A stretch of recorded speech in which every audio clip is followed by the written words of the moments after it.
this idea that's been put about, that there was anything there that was remotely related to locking in, that is garbage. Utter garbage. I'm sorry, if this was Russia, I would call it disinformation. Tom has called from Brighton. What would you like to say?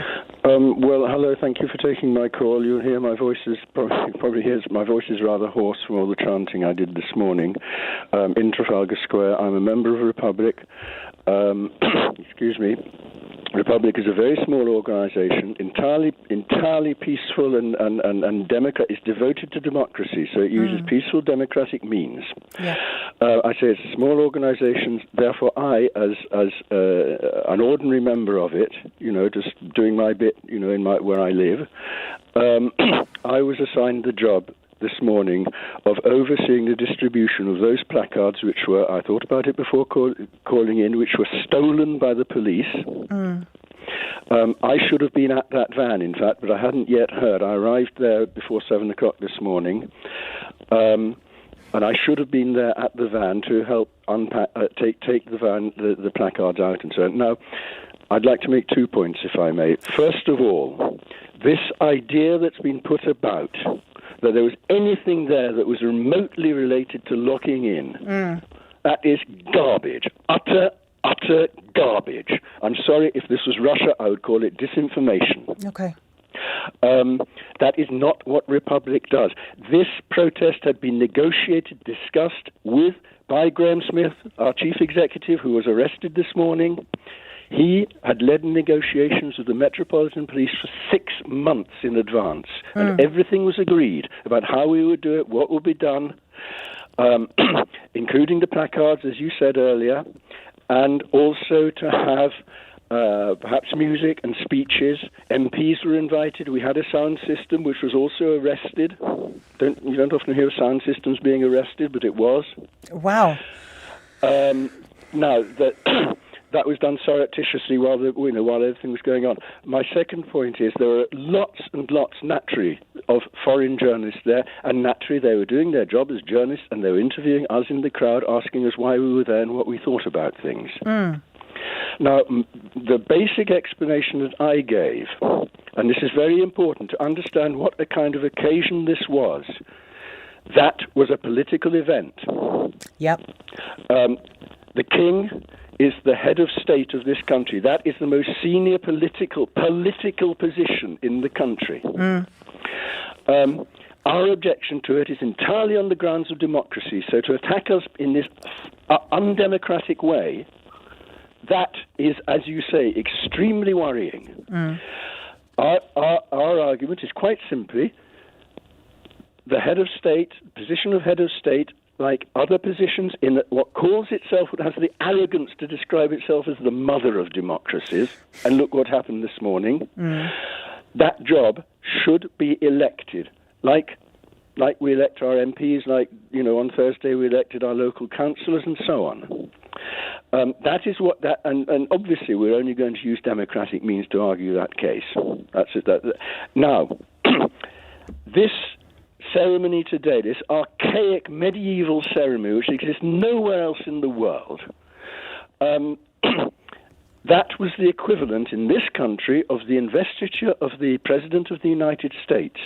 Now imagine, in the United States, of course, they have their First Amendment, which guarantees freedom of speech. So supposing in 2017, at the investiture of Donald Trump, people who come along protesting against him. Now, we weren't protesting against the king as such, not him individually. Right. Our argument is about the procedure, the institution, the idea that this job should be held by members of only one family because they have held it for centuries and centuries in the past.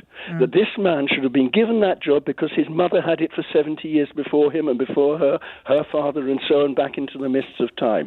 How can you have a system like that in what's called a democracy? Now, this was this Coronation College and investiture. It was a ceremony.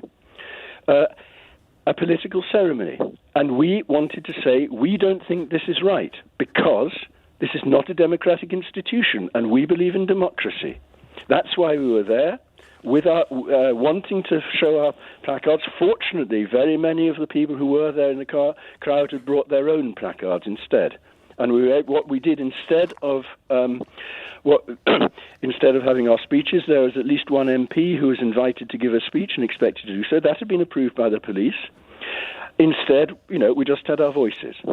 So we heard, fortunately, there was a very conveniently placed loudspeaker where we heard the coronation service going on, which gave us very good prompts to come with our chants and our boos and so on. And then when we saw, coming through Admiralty Arch or up Whitehall, we saw these people in these soldiers in their funny brass hats and what have you. That also, of course, made us want to react.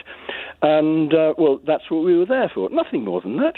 We were there to express our opinion about what we saw in front of us and what we heard through that loudspeaker. As simple as that. We were prevented from doing so in the way that we had chosen and which had been agreed with the police. Tom, you have, by anybody's measure, had a hell of a day. And so I can't thank you enough for picking up the phone and sharing your on-the-ground first-hand experience with us. Thank you so much for your call. Thank you very much for listening and giving me the opportunity, because I think it's very important, if I may simply finish quickly. It is very important, obviously, that people in this country should understand what was happening on the ground from people who are taking part, and not listen to this disinformation that's been put about, and also have a thought. And I spoke to journalists from Finland, from Ireland, from the United States, someone from Vanity Fair, from France, and I think one or two other countries. This has gone all around the world. Yeah. And I'm sorry, this country has already, over the last 7 years, since that ludicrous referendum that we had about pulling ourselves out of the EU and the behaviour of our government since then, this country has acquired a dreadful reputation internationally. And this will only make it far, far worse. What that government thought it was out there, working on Whitehall, what it thought it was doing, it's achieved. Sorry, I'm going on a bit, but you will remember Steve Barclay taking the RCN to court, which was guaranteed to strengthen the opinion of the members of RCN in a second strike ballot. Yes.